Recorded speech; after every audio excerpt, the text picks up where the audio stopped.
Here comes everybody. Show begins in 3, 2, 1.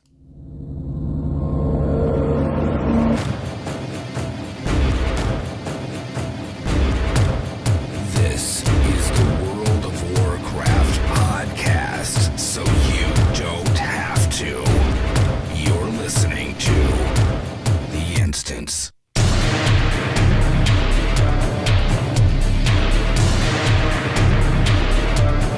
Hello, everyone. Welcome back or to The Instance. It is Friday, October 2nd, 2020.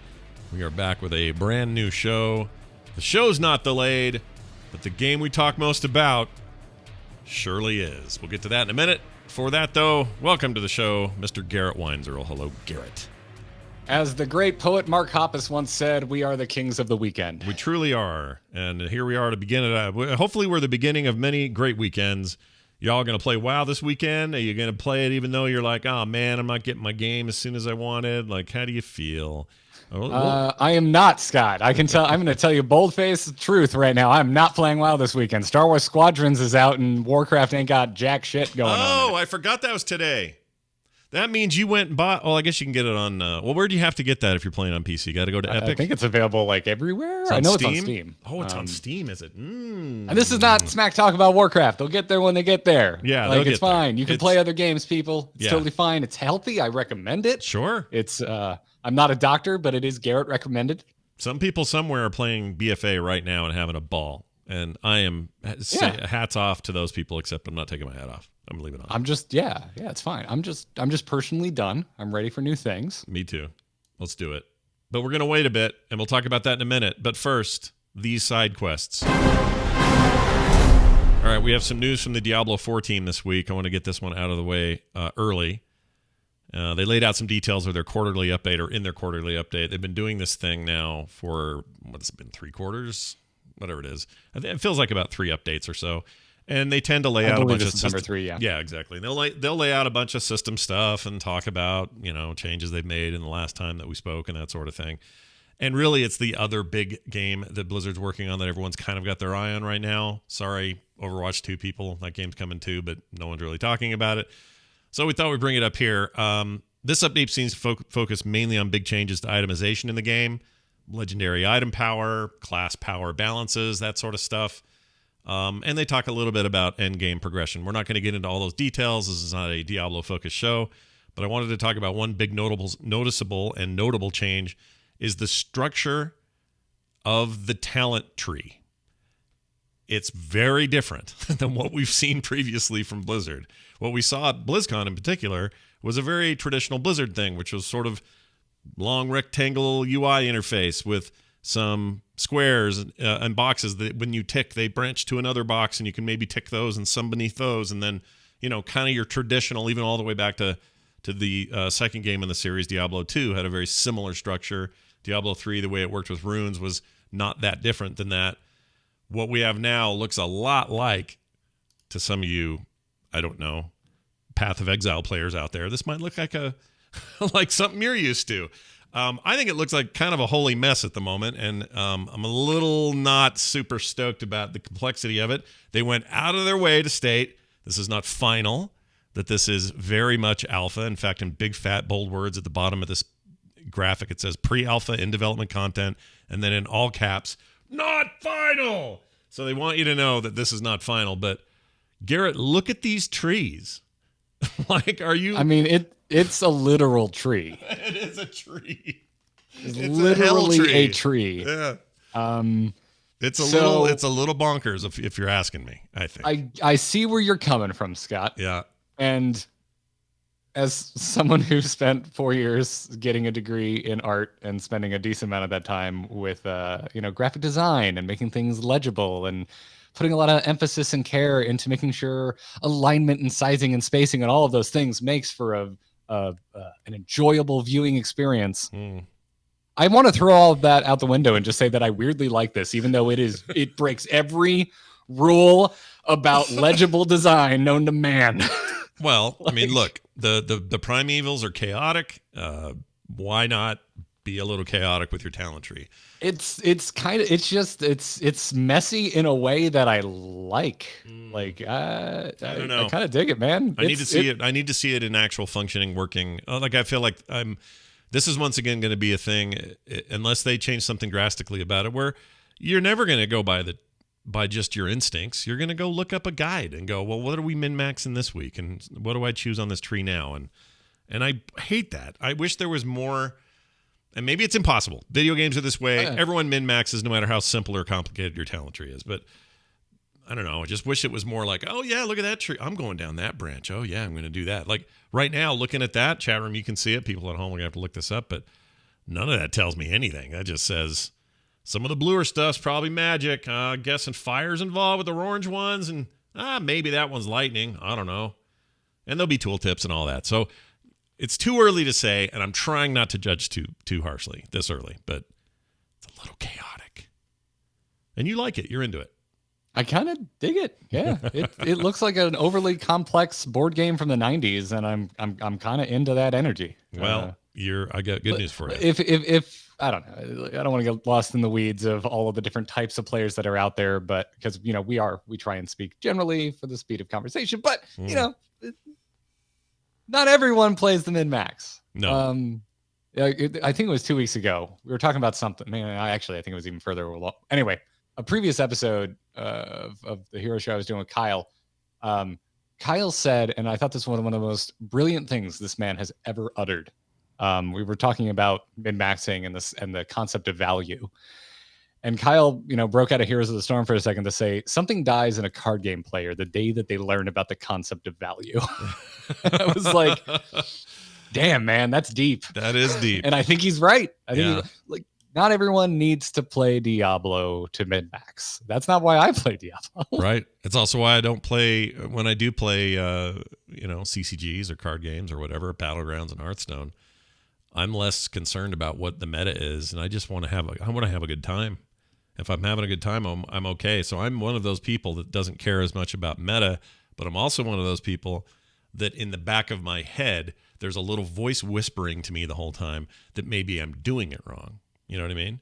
So there's always just like this, well, what if you went down the other tree, Scott? What if you picked this other thing? What if that thing you picked is wrong? I hear that voice a lot. Then there's to do it. Go respec. Try something different. I'm sure you can do that. We live in the time of respec. So it's not like this isn't Diablo 2 in the early days where you locked in and you were done. And some people loved that and still love that, even though that game patched that out not even that many years ago. But for the longest time, Diablo 2, your choices were in stone. This looks like not so much. We live in a modern era of games where that doesn't happen. And you'll figure it out. But yeah, there's a little bit of FOMO. You're not wrong. Fate Descent. It's FOMO. It's a little fear of missing out going on where you're just not sure. Somebody else might be doing this better. And you are tempted now in this world of all the information's at our fingertips. You're tempted to go, well, let's hop on Reddit and see what everybody's building right now for their wizard or for their mage or for their whatever. And that's okay too. That's also okay. If that's how you like to play your game. Right. That's okay. We accept all kinds here at the instance. 2020, by the way, the year with the fewest instances of FOMO occurring. Yeah, I don't have a lot of FOMO this year for anything. I really It's all virtual. It's all virtual FOMO. All our FOMO is for fake worlds that don't actually exist, and I think I'm all right with that. I am down. Garrett, tell me about what's going on with conduits, because I'm confused about them. Well, Blizzard's trying to fix that because the WoW devs gave a bit of an official explainer for how conduits work in Shadowlands for those who may be a little confused, like you, Scott. And here's what they said. They said that conduits are items and they have item levels like other loot that you will see in Shadowlands. Currently in the beta, Heroic Dungeon loot is item level 171, and normal difficulty Castle Nathria, which is going to be the first raid, is dropping eye level 200 gear. Like other loot, the higher the conduit's item level in general, the more powerful its effect is going to be. Mm-hmm. Also, conduits can come from many sources, including dungeon bosses, raid bosses, the PvP vendor, if you can find them, and world quests and content via callings. Conduits go into a collection, making it unnecessary to repeatedly earn individual conduits at a given item level. You can see why I'm confused, right? I mean, it's just so far, their own language is a little bit like, It is. It's a little confusing. Yeah. I mean, keep going, but I think I have a theory at the end as to what I'm to take away. Okay. And then, they said conduits drop as personal loot. They are class-based, so they don't differ based on your active spec or your loot spec. They're also additive in terms of the loot drops. So they're not replacing an item that a boss might have otherwise dropped. So if like you're not excited about conduits and you get one, you're like, no, I wanted these sweet boots. It didn't replace the boots. If you didn't get the boots, they were never going to drop in the first place. Got it. That's good to know. And and finally, they're not tradable. Okay. So here's the thing. And they're going to be big upgrades, and it's going to be like any other item. You'll go to town. What is it called? The Forge of Bonds is where you go. You rush to these after you get them, and then you enjoy your sweet new upgrade. It sounds to me like it's just other gear. You know what I mean? Like, because that's kind of all you're doing. It's a little, a little glyphish. A little glyphy. It's like slots for your soulbind. There you go. It's kind of the way I've put it away in my head. Like it's an additional layer. It's not the meat of soulbind customization because each of your soulbinds has a unique talent tree, very much in the way that we are used to talent trees in World of Warcraft, not the crazy Diablo one we just talked about. Right. Relics. It's artifact relics. Yeah. And so it's like this extra little more. That's what I'm looking for. Busy, kind of micromanagey customization. Gem slots, not talents. Yeah, there you go. Yeah, because there's work you got to do. It's not just put them on. It's not just, it fell, I'll now wear it. There's more to it. And that's fine. People like that kind of stuff. It's a special kind of drop, and they're meaningful. Hopefully, at least that's what they're saying. And you can, you got to go to a place, and it sounds cool. Forge of Bonds, ooh, right? And then you bond, you forge your bond with it, and then you walk out of there going, yeah, I did some work here. I not only ran that raid and got my thing, or did that hero or that mythic plus 14 or whatever, and now I'm got this conduit, and I had to go talk to a dude, and now I'm better. I'm better now. So that's cool. That's what they're aiming for, I guess. Forge of Bonds is actually what we used to call the playground in elementary school. The Forge of Bonds.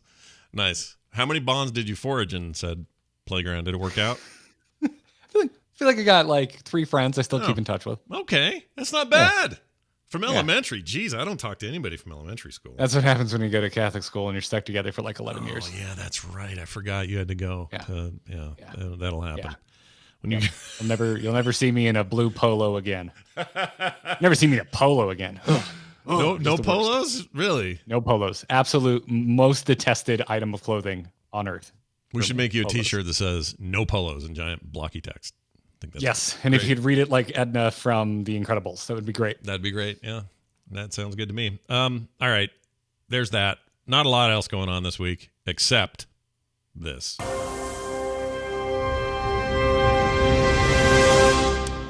Well, this is fairly massive if you were really, really looking forward to playing the game in its original October release. In fact, we have just now entered that new month, and I can say I was personally pretty stoked to be inching closer and closer to Shadowlands' actual release. Well, John Haidt took to the community and to an official news post and forum post and informed everybody right off the bat that they're delaying Shadowlands till later this year. Didn't give a date. We don't know what that means. Could be November. Could be December. My guess is if you delay something, you want more than just 30 days. So if I was to guess, mid to end December right now is where my head's at. We'll talk about our predictions in a second, but this is what he said. And if you don't know who John Haidt is, he is often up on the Q&A stage every year for WoW. So you've seen his face before. He is head of that entire team, basically oversees everything. And this is what he said. To the WoW community, I wanted to let you know that we are delaying the release of Shadowlands to later this year. And while we're still in the process of determining the right new date to launch, we felt it was important to let you know about this change in plans as soon as we could. This was an incredibly difficult decision for the team, as we're eager to get the expansion into your hands and that you are able to play it. But ultimately, we feel like it was the right decision for the game and for our players. Goes on to say that over the last few months of testing, they made significant progress, iterating and polishing on core features of the gameplay. It says we're at a point where the zones, the campaign, the level up quest experience, and the story that we have to tell are essentially ready to share. We're excited by the covenants, by the covenants at the heart of the war expansion. I don't know, I keep saying heart of war, heart of the expansion. And it's been a thrill to see Torghast take shape into a fun new way of playing WoW. Thanks no small part to you guys and your input. But basically, he go on to say that they're just looking to polish and they want to take the time it needs to do it. They say they have a commitment to quality. We believe Shadowlands will be something special. And we've heard from many of you who feel the same. We need this extra time to ensure that Shadowlands lives up to its full potential. Okay, there's the bad news or the delay news. I see it as good news or just I news. do too. Not a big deal. I mean, I want it sooner. Everyone does. But I would rather them get it right. Like always, every video game. Hello, world of video games. All of you, take your time to make it right because I don't want broken shit on day one. And Blizzard hates doing that. Even now, when there's more pressure to do that from their Activision overlords than there used to be, but clearly they're a company that still values a polished finished product. Here's the good news though that came out of this. It says, in the meantime, we're excited to announce that beginning October 13th, so that's in 11 days, we will be releasing the Shadowlands pre-patch, which lays a lot of the groundwork for the expansion and includes our revamped character leveling, new player experience on Exile's Reach, and a host of new character customization options, stuff we talked about last week. And once we get closer to Shadowlands release, you'll be called upon to defend Azeroth against a resurgence of the Scourge during their pre-launch event. So the event's still scheduled for later, pre-patch coming sooner than we thought. He says, thanks for your support and passion and for your continued help and feedback as we head toward the finish line. I'm legit excited about the 13th because I've said this on the show a bunch of times leading up to this. There are two things I'm most excited about. They may surprise me with other stuff, but what I'm most excited about is that new player experience and the new leveling experience. I want to make alts. I want to start fresh. I want to experience complete storylines again. I want that. I'm for whatever reason, I'm itching for that experience. A lot of people are getting that out of vanilla. I don't want to do it in vanilla. I want to do it here. And so that's going to happen for me. Having that up and ready to go is pretty rad, and being able to do the things to the characters we want to do and creating them adds to that experience. So this, for a lot of people, is a very glass half empty kind of thing. I see it as slightly fuller than half because I wasn't expecting a October 13th pre-patch, nor was I expecting to be able to start a new character then and go for it. And that's what I'm going to do. Oh, yeah. I'm stoked. I was expecting it this week. Well, oh, really? You were expecting it sooner? Yeah. When did they last say they were doing the pre-patch, or did they ever say? No, we never got a date. We never got a hard date. Oh, that's right. But right. if the expansion was supposed to come out in October, it would make sense that the pre-patch would happen in early October. Not to mention we had the lead up of the Afterlife shorts, like 4 weeks, week after week in a row. I think part of it is I forgot what I was excited about. Oh, and then on top of it, Scott, we got the friggin' full CG looking jailer face on the PC Gamer cover, and it's like, oh shit, a new cinematic is on the way. Why would they be showing this if there's not a new cinematic? And so, like, when you go, oh, October 13th is sooner than I imagined, I go, like, really? Yeah, I guess in light of the delay, the 13th sounds good to me. You know what I mean? Well, now it sounds great. Like at first, I was. This week before the delay was officially announced and it didn't look like we were getting the pre-patch, I'm like, oh God, we're not going to have like any time to play around with the pre-patch. And so now that the game's been pushed, now, yeah, you're absolutely right. October 13th, it feels, even though we don't know when the expansion's releasing now. We went from not knowing when pre-patch was dropping, but knowing when the expansion comes to the opposite. Now we know when pre-patch is coming. We have no clue when the expansion is going to drop. Yeah, isn't that weird? It's like it's backwards, but sure. Yeah, it's pretty absurd in that way. But now it seems like we're going to have more time than we originally thought we were going to have with the pre-patch. Yeah, and again, because this new character experience is ready to rock, this isn't a normal pre-patch where it's like, oh, the changes to your class and a few tweaks, and these are off the global cooldown, and that's usually all you look forward to with these things, and then an event or whatever. Instead, this is like a huge portion of why I'm getting Shadowlands, and I'm going to get it early, and I'm pretty stoked. So anyway, save the date. The 13th is when it is. I thought we could talk a little bit about what maybe affected this push. And I got to think maybe remote work probably had an effect. They're still not filling those offices over there in Irvine. So yeah, it seems like the simplest explanation, right? I mean, there's been so much discussion within the community, especially the YouTube community, about feeling like Shadowlands needs to get delayed, whether you agree with that or not. And I'm just not so sure that had played as much of a role as I think the community thinks it did, because I'm thinking the same thing. Like, you and I both have friends that work for Blizzard, and like I've heard from a few of them. They're like, yeah, we had to like take our work rigs home. Like a lot of the animators and whatnot don't have rigs at home that are as powerful as the ones at work, and it's a whole new experience for them. Yeah. Plus workflow you've changes. You've had campus tours before, right? Oh yeah, sure. Like it's such a it's so like inclusive. What's the word I'm looking for here? Like every team has their own building or almost their own floor within buildings, and it's just like you can tell like collaboration it's very is much happening. A team unit. Yeah, it's happening right there. Like everybody's you are over to the other dude's desk going, hold on, we've had some discussion, we think maybe okay, cool, and and so yes, some of those things can be done remotely, and yeah, all of this stuff can be possible or whatever, but you really did ask for a sudden halting change to your workflow, and there had to have been a transition of just people getting used to that. I mean, I'm just thinking of coders alone. They've got to contribute builds to the same repository, and that repository goes out to a final test build, and then that test build goes somewhere else. And it used to be you controlled all that traffic on your internal networks. And yeah, there's a huge security implications in everything you just described, like going from a local hub to everyone working remotely on things that should be kept secret.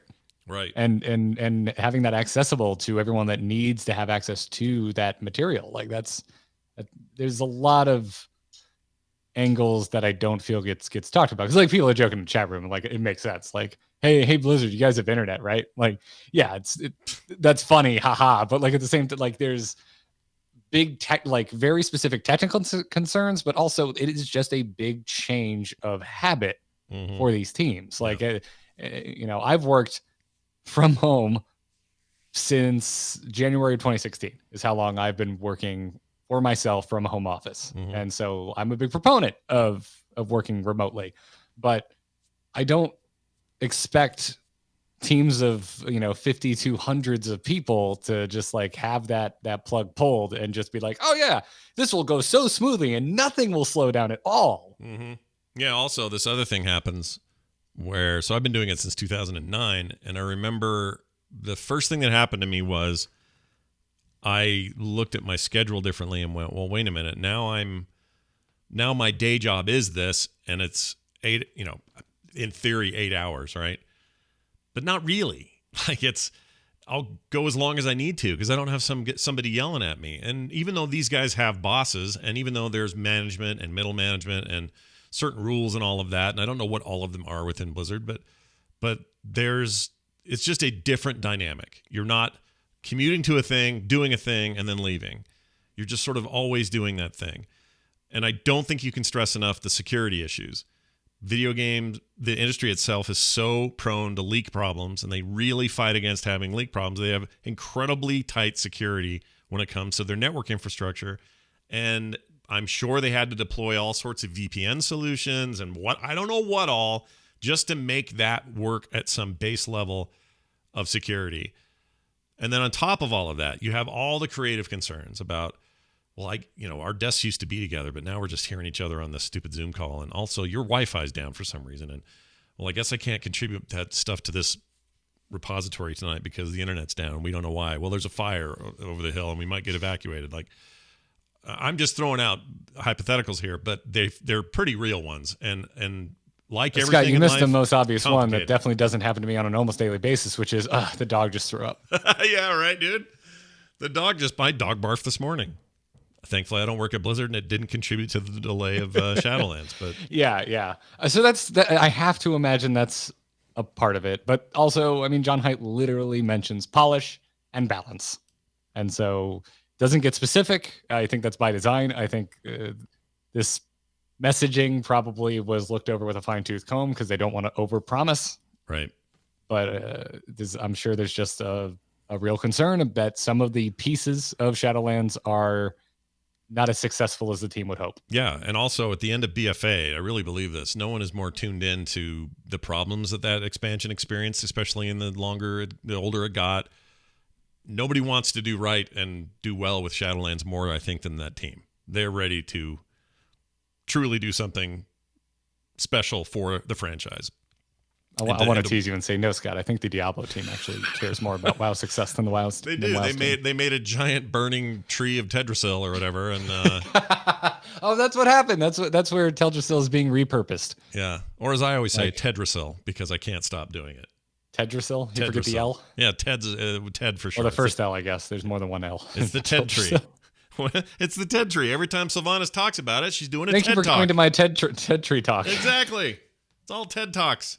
Anyway, also, I wonder if it has anything to do with avoiding crunch. There's a lot to talk about that lately. In fact, this is unrelated to Blizzard, but a lot of criticism being thrown. That's a hot button issue we have not really been talking about this year. No, especially not with Blizzard. But CD Projekt Red just put out a memo was leaked. Again, something got leaked, where internally they told everybody, hey, it's crunch time, do crunch, spend all your hours. We have to release freaking Cyberpunk in less than a month or whatever it is. Go. All hands on deck, whatever. And this is the same company whose founder a year ago told a prominent media outlet that they were working on stuff to eliminate crunch within the company. And we had a gigantic discussion about that in particular on Core this week. I recommend people checking that out. I won't get into any of the depth I did there, but I don't know how you truly at the end of the day avoid crunch at any company of any industry. They all do it. I worked for a company that made computer cables for a long time, and there were times where we had some crucial presentation that kept me up till 6 a.m. the next day, and then I worked the whole next day. That's crunch. Plenty of people where you have a manufacturing line go down, and then everyone has to stay there until it's fixed and up and running, and your production is back up to normal levels. That's crunch. Like, crunch happens everywhere. The bigger issue, and we went into this on Core, and I again recommend getting it for all the nuance. Go listen to it. But basically, it came down to this. This isn't so much about the need for last minute or we forgot this or problem came up we didn't expect or whatever. Those kinds of crunch-related issues are going to happen. The bigger issue is, how is the company treating their people? Are they treating them well? Are they paying them well for their extra work if they have to do it? Are those employees feeling like they have some agency in that? Is that quality of work-life balance being at least paid attention to by HR departments? And in Blizzard's case, is this them saying, well, we could crunch and really push everybody to their bones, but maybe we don't. Let's buy ourselves a little bit of time. Maybe it's just another theory about why it maybe got pushed. But the issue of crunch is a fascinating one to me, because it's so easy to simplify it and boil it down to like, crunch should be eliminated. And they're just forgetting the nuance of, well, what are you even talking about? What do you actually think crunch is? Do you think it's 3 years of them making nothing and then suddenly in the last 2 months they make everything? Well, that's not how it works. There's a lot to be said about it. Anyway, like I said, we talked about it at length on Core. I don't want to repeat it all for those who've heard the other show. And if you don't listen to that show, you should. We have really great in-depth video game discussions on that show about the industry as a whole and about that CD Projekt Red deal and all that.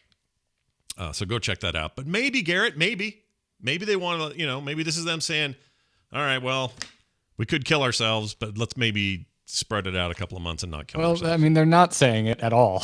Like, there's no mention of crunch in this. I would like to, just like point out. Yeah, that's a good point. They didn't actually say any of the stuff I said, but I mean, it elicits the same thought in me as well, because I remember the coverage of that CD Projekt Red leak that you were talking about.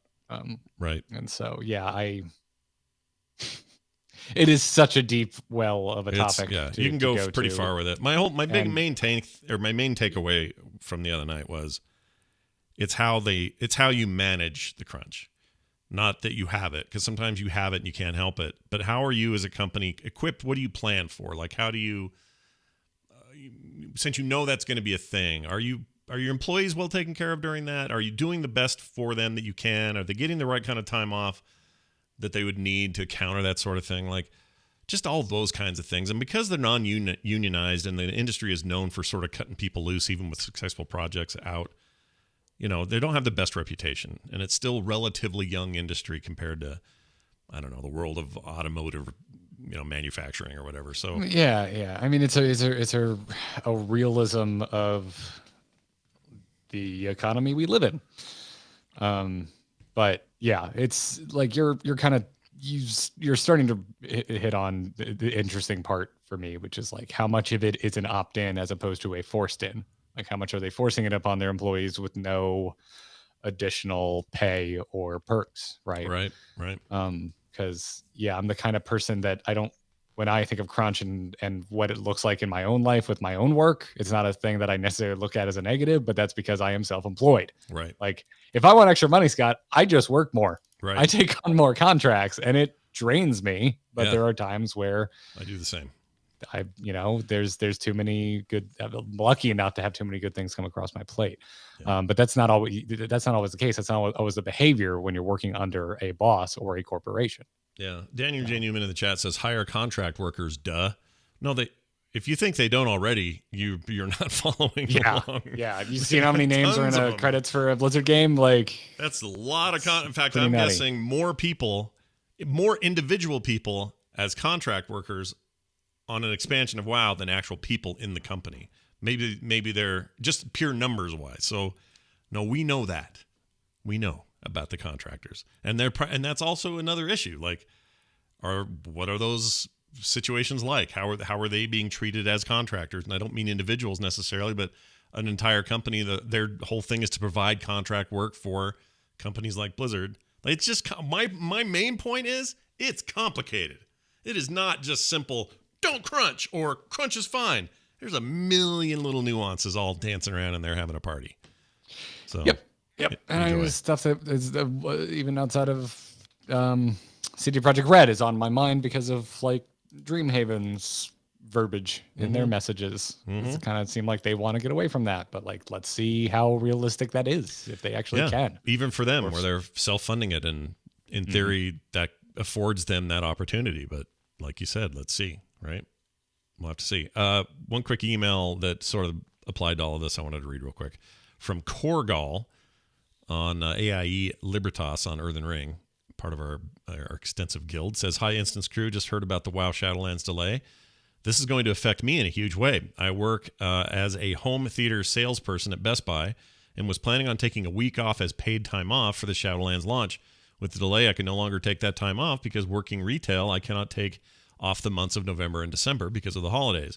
Another bad thing is I will now lose that PTO because my restart date for the next PTO starts on November 10th. So his paid vacation goes away and resets for the next year. Does this affect any of you at all, either in your work or personal life? Thanks a lot. Korgal. Well, Korgal, that's an interesting perspective. I'm sure there's got to be other people who are in a similar situation, but it's kind of a timing problem, right? Like, yeah. Everyone's different, right? Yeah. Like this is very bad for Korgal because of working in retail, Best Buy specifically. I'd still take that paid time off is what I'd do. I'd just take it. You're not going to have wild. Well, you will have wild. I mean, if we want to give some advice to Korgal here, just use it, cash it in. If you're going to lose it anyway, for love, relax, make a pina colada, lay in a hammock out back. Level an alt in pre-patch. Use it for something. Yeah, find something fun to go do. Something else to do for sure, and don't not take that time. That's all our main thing is don't let that lapse. Okay, we want you to be happy and healthy. Oh, he's in the chat. Sweet, he's taking that time off. That's great. Oh, God bless. Yeah, wonderful. Well done. Well done. It seemed obvious. Fun. Please enjoy fun. yourself. Anyway, what do you think about a date? Like if you had to put let's say you had $50 and you had to slap it down and say, all right, here's when I believe Blizzard is going to release Shadowlands. What do you say?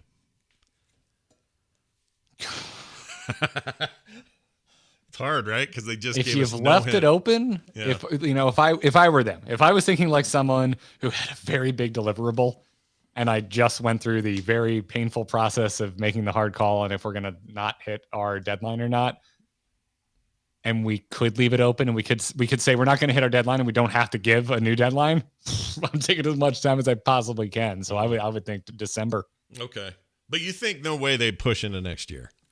That would be weird, right? I would be very surprised.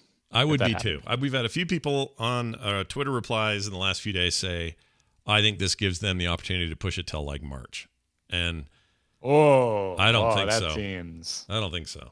That seems rough. But again, if they do it, like, I don't know. I'm of the mindset, like, do what you need to do to make the game match your vision. Also, pre-patch. So, like, if you did a pre-patch in October and you were going to release in, let's say, January, that would make no sense to me. Because pre-patch literally is a pre-patch of a thing that's imminent. You know what I mean? So it's got to be sooner than that. But And I don't know. To me, I don't know. Like, I think about like how long we were on friggin' Siege of Orgrimmar at the end of Pandaria, and if they wanted to give us like 3 months of the expansion patch to like work on alts and stuff, that would have been something. It would have been more fun than what we were stuck on, which was the same junk we had been playing for a year. Mm-hmm. No, that's a good point. And also, you know, is it ideal? No. No. Does it make me more interested in playing World of Warcraft? Yes. Yeah. I mean, to your point earlier, I agree. What time you need to make it right and match your vision, that's what I want. Yeah, I did. Like, to me, this is like, I think I was talking to Kyle about it last night. I was like, oh, this feels like a good old fashioned Blizzard delay. It's been a while since we've had one of these. Mm-hmm. Yeah, at least one that was like straight up announced as a delay instead of, or wait, didn't they delay? There was another thing that was significant. What was that? It wasn't Overwatch. Was it Diablo 3? Something got, we'll have it before the end of the year, and they couldn't do it. Oh, I don't remember. It was Warcraft 3 Reforged. Oh, that was it. Yeah, it was Reforged, and that didn't help them very much that time. No, it didn't. I don't want to get everybody, feeling down about that. What that would mean for Shadowlands, I don't think it means anything. It's a totally different team and focus. It's completely unrelated as far as I am concerned. Yeah, we're sorry to have evoked it though, and made you remember those sore feelings you all have about. Hey, there's some people that dig that game. It didn't do much for me. People who had never played it before seem to like it just fine. That's what I learned. Is that if you've never played it before? I wonder how many of those, for me personally, wanted to rip on it a little bit. I wonder how many of those people played StarCraft 2. Because boy, does that game control so much better. Oh, it's so much better. Are you kidding me? I'd rather. That was really just like, that was the killer for me. I was like, oh, this is an exact replica. Yeah. Oh. There's better RTS controls now. Yeah, including its own successor. That was a real just cut and dry for me. Yeah. But Diablo, whatever the case is, it's fine. It's fine. It's fine. It wasn't a full price game. Whatever. It is fine. All right. You're right. It's fine. It's not that big a deal.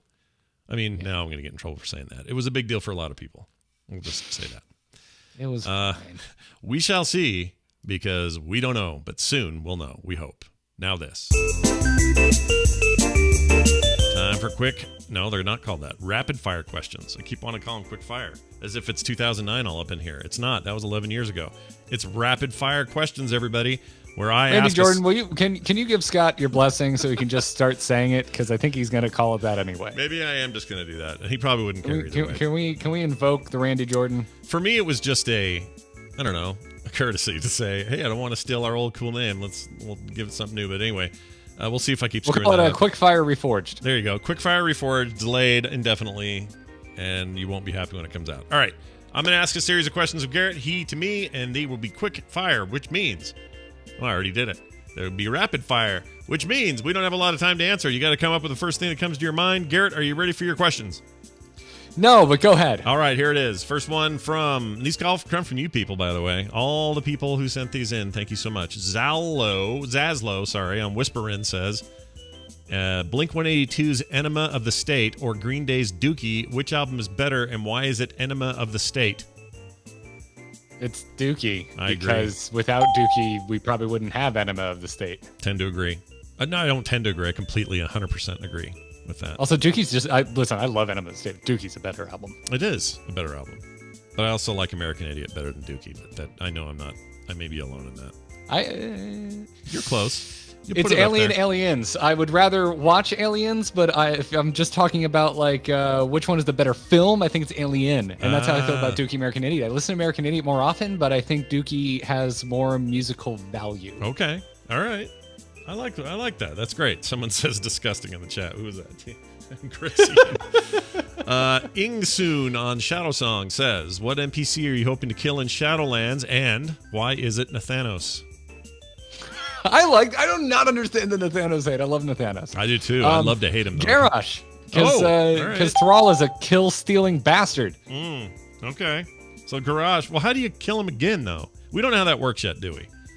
So many people are already dying again just in the Afterlives trailers, and they haven't explained it. Yeah. They're already dead. They're souls. They're not corporeal things. Yeah. What is happening? Well, like the bear pod. What he dies again? Or I don't know how that works. There's like really dead this time. Yeah, super dead. Super dead. So as dead. Oogie Boogie once said, "You must be double dead." Next up, Erivon on Earthen Ring says, "What zone would Florida be in WoW?" It's easy. Stranglethorn Vale. Oh, very nice. I mean, plus you you even like have your Booty Bay here. Yeah, and you like your home state of Florida. It's not like you're going to make some crack about it.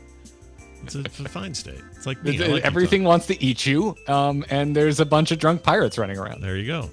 Kittigree on, let's see, Chamber of Aspects said, "Who would win in a fight between Arthas and Kylo Ren?" Arthas. Just kidding. That's probably true.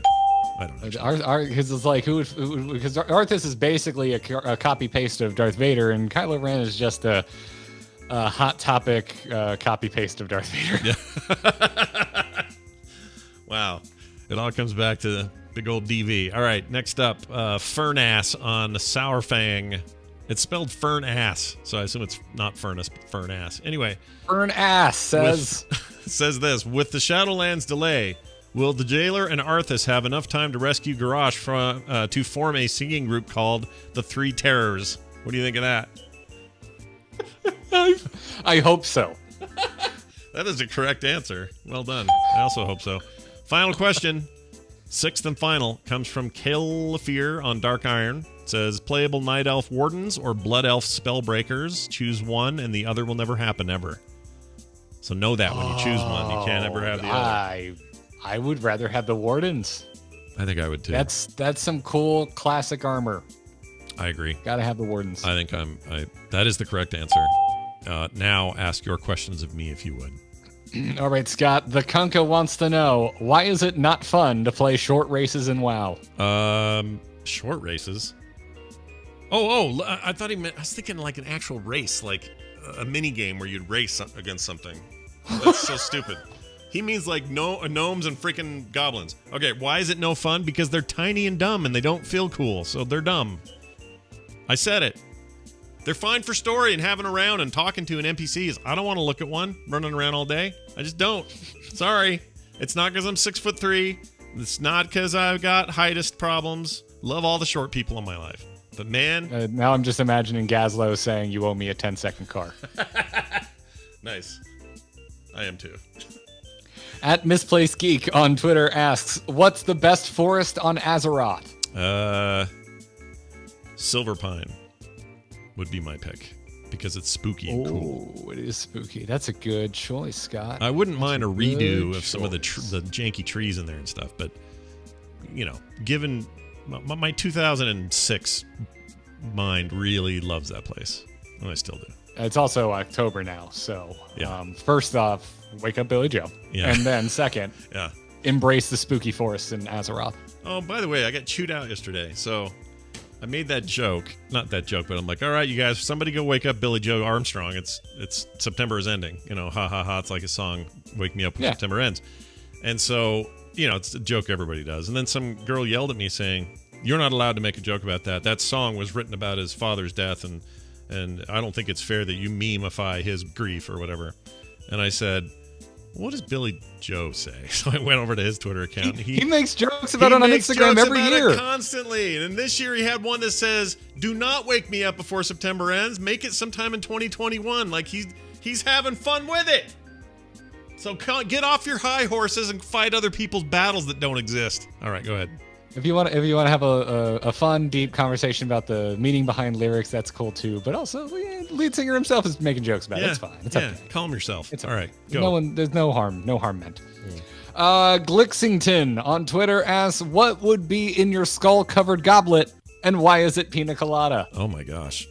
Well, since that's the only alcoholic beverage I've ever had, and it was by accident in Mexico, that is the correct answer. It is pina colada. You accidentally had alcohol in Mexico and it wasn't tequila? Have I not told you this story? So no, I don't think you've told me directly, but Scott, as a listener of your podcast since I was 18 years old, yes, I've heard this story. All right, so I've never drank before in my life, and it got to a point where now there's no I don't want to drink, not for any other reasons except now I just got to keep the record going. It's kind of like my puke record. I haven't barfed since 2005. I want to keep that rolling.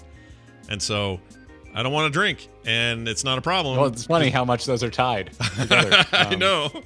But I don't, I was always designated driver when I was younger. My friends were all getting drunk, and I would drive them home and that sort of stuff. They puke in my car. But anyway, it's just a thing with me. So I go to Mexico on a trip in 2015 with my wife, and I asked the guy for a virgin pina colada, please.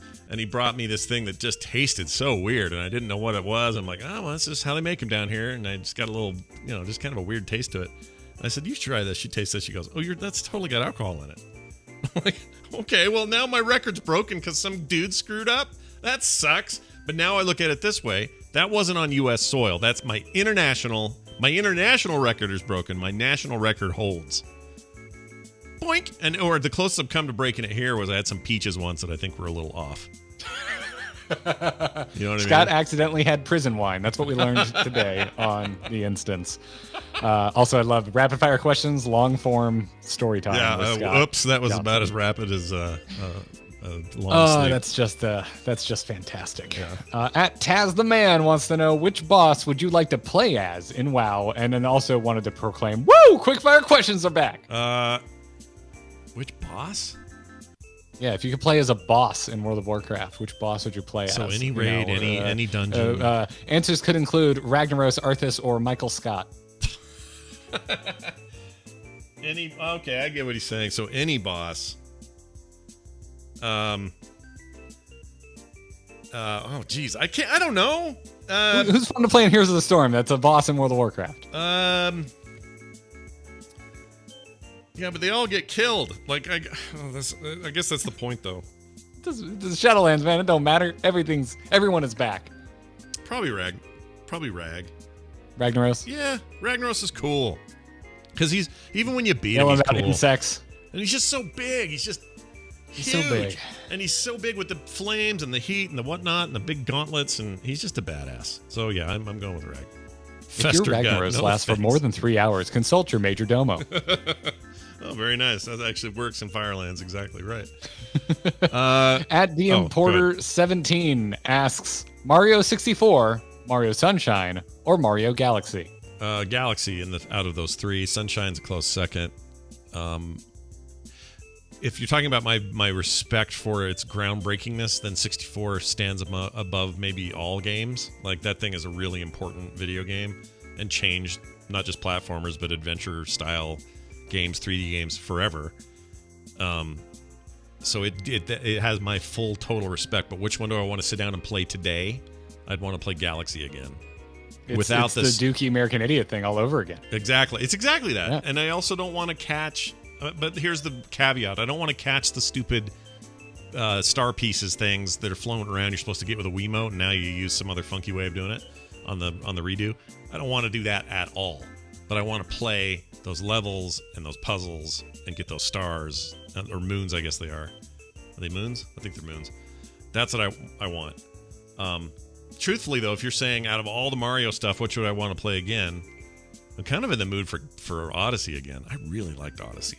Odyssey is a good game, and I haven't beaten it yet because I borrowed it from my brother, and then he was getting a mad itch to play it again. I was like, all right, here you go. So I haven't beaten it yet. Yeah, damn, that game is It's a hell of a game, for sure. Yeah. Sorry, not very rapid fire answer there. Yeah, well, you know. Yeah. At Jones ZYOZ, I don't know how to pronounce that, asks, and this is a very, very, very hard question to answer, Scott. But an important one, clearly. Yeah. Yes. The magnitude of your answer cannot be understated. Best action movie actor, Arnie or Stallone? Those are my only two choices. That's it. Arnie. Because Stallone is great too. You know, again, we're little apples and oranges here because they provide different kinds of action, and there are moments in both of their careers where I'm just like, oh man, you're the best. But Arnold, I have way more fun watching an old Arnold movie than I do an old Stallone movie. Give yourself a ding because that is the correct answer. That is the correct answer, right? Hold on. There we go. I knew it. I knew I was right. Was that number 6? I lost count. That was number 6. That was 6. The final question. All right, that was our final question. And I too would choose Schwarzenegger every single time. Every single time. That's what we all should do. Well done, everybody. Now this. Mr. Johnson, I have I have questions. I talked to him over the weekend. Can't say why. Chris Metzen, what is your favorite color wash for your Warhammer minis? Because I only have 2 colors right now, and I'm looking to expand my wash horizons. He would say all of them, and that would be correct. All right. Quick email here. theinstance@gmail.com is the email address, as it has been since day one of the show. theinstance@gmail.com. We got this message from Jinden, who says, "Good day, Scott. 2 quick questions. Number 1, do you think Blizzard designed the Jailer just so he could be in the next Mortal Kombat game as a guest character?" I like that idea. Yes. Like, legitimately like that idea that he would be either DLC for 11 or in 12. That would be great. They had a little Blizzard pack, like Arthas walks out and then the Jailer comes out. And Yeah. you're just like, oh my God, they're both. I would love to see an overly gory Arthas fatality. Yeah. Oh my gosh, yes. Are you And kidding? then the Jailer comes out and they're just like beating the crap out of each other. Plus, he'll do, Arthas, it's already in my head how it'll happen when they introduce the characters and they come out and do a pithy line. He'll just stand up and then go, kind of, and then the slow-mo bullet time of his sword sticking out like he does in his trailer and his Oh, yeah, and some snowflakes hit it and start glowing blue. What will he say, though? What's his quippy line? Uh, I don't know. What Sylvanas, I'm sick of your shit. You were a terrible kisser. They'd be like, I'm going to put the 0 in Sub-Zero. take that. All right. Up next in his question, number 2, final question. Also, do you think the launch of next-gen consoles in November had an impact on Blizzard moving the Shadowlands launch forward at all? And if so, do you think this will have a negative impact on the quality of the game? Is this why they cannot pull the ripcord? I assume that the game developers like Activision are made aware of console launch windows early, so that they can have software ready, but I am not sure what sort of lead time they would have gotten. Other than that, thanks for the great show. Garrett and Patrick and yourself do an awesome job, and I enjoy listening to you each week. Best regards, Jinden. So, Jinden, I don't think it has anything to do with consoles because it never has in the past. Even the launch of the thing had no impact on the launch of back then the PSP or the DS. Obviously, those are handhelds, so it's different. But yes, the handheld that set the world on fire, known as the PSP. Yeah, like it. I don't think in any other, and then there are other years you could point to and go, oh, that's the same year the 360 came out and they had an expansion that year. Like, that doesn't play into this mainly or chiefly because the game isn't on those platforms. Now, if you had made some commitment earlier in the year that said, hey, ray traced, up-resed, cool versions of WoW are coming to new gen consoles, starting with PS5 and Xbox Series X and S, and you might go, ooh, that sounds cool. But then you're locked into some dates and then you got a problem. But they didn't do any of that. And they're not going to, from what we can tell. So I don't think it has anything it has zero impact on whether people are playing. I don't think so either. Like, if anything, Cyberpunk probably held more sway because, like, and this isn't talking smack, I just don't think there's enticing launch titles on any of the new consoles. No, there really aren't. I mean, and all I care about right now is Cyberpunk. It's all I want. Yeah. Like, if anything, I think had the weight to even kind of have this conversation, I think it's Cyberpunk, but I still don't think that had a role. Although I think, honestly, I bet there's some folks at Blizzard like, oh, thank God, I really want to play Cyberpunk. Yeah. If you're talking about what people internally would like to be spending some time doing, guaranteed that might be the case. But you're more likely to get your other wish about the Jailer hitting Mortal Kombat than you are this other thing having any impact. That's my take. Yeah. I just don't think it's not a bad thing by any means. I mean, it gives them a little more space to breathe, and lets the game release in a time where it can kind of have more attention to itself. But at the end of the day, like, if you play WoW, you play WoW. Like, other games don't impact. I don't know. Speaking generally here, of course, but I don't think. I think if you're like a main WoW player, I don't think other games are really impacting your play time, especially if an expansion is in the is in its early days. Yeah, I tend to agree. Thanks for the email though, Jinton, and send more. And anyone else who hears us, send us more. theinstance@gmail.com. We love to get them, especially from those who support the show over at theinstance.net. We loved you guys. Thank you so much for supporting us and becoming Instance Plus members. There are many benefits you can get if you go just read about it. It's people like Joshua Howitt, Carl Yoder, love that name, Mason Griffith, Nathan Steer, and Sean Barton, just some of the people who are supporters at various levels at theinstance.net. So go read about it, click it, and join up. We'd love it. Brand new month. Get some time swag, to do it. get some bonus episodes. Yeah. It's a good time. That's right. I got cool stuff shipping out here shortly with some artwork that no one knows I did yet. So excited about that. All of that and more at theinstance.net. All right, Garrett, before we go, anything happening in the rest of your world that you'd like to mention before we leave? Yes, the Angry Chicken marches on with its new effort into the YouTube space. So head on over to youtube.com/amovetv and check out our new fully fledged, fully edited YouTube videos for the biggest Hearthstone news of the week. We have up now our review of the new elemental heroes in Battlegrounds, as well as a separate video reviewing all 20 new elemental minions that are in Battlegrounds. Oh, wow. That's fancy. Go check it out, you guys. What are you doing? Even listen to it? Well, no, go ahead and listen to us and then go do that. But don't worry, we'll be back for more next week, and you can have lots more to listen to then. Do check that out, amove.tv for everything else. For me, there's a lot going on. I would recommend highly people check out this little thing we do once a month. Me and my morning show co-host, Brian Ebbett, do something we call the Playdate. It's for TMS listeners, but anybody can come, and about an hour from now, we'll kick off that live stream and play a bunch of Jackbox games with you, the community. You'll be in there playing with us and watching, being part of the audience, and having some fun. So check that out in a couple hours from now. And for those who are like, wait, when does this happen? Once a month, usually the last week of the month, depends. This week we had to bump it a week, but happens at 2:30 Mountain Time right here on Fridays. And what else? There's always a million things going on. Can't think of them all, so I'll tell you when I think of them. In the meantime, go to theinstance.net and get everything else you might need from us. All our stuff is there, including our Twitter accounts. Garrett Art, I'm at Scott Johnson. Patrick, not Patrick, and the show is at Instance Show. You can find more shows like this and more content at frogpants.com. That'll do it for us, for me, and for Garrett. We'll see you next time.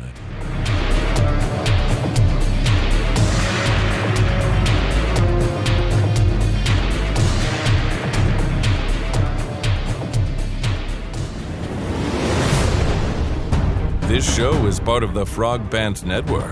Yes. Get more at frogpants.com.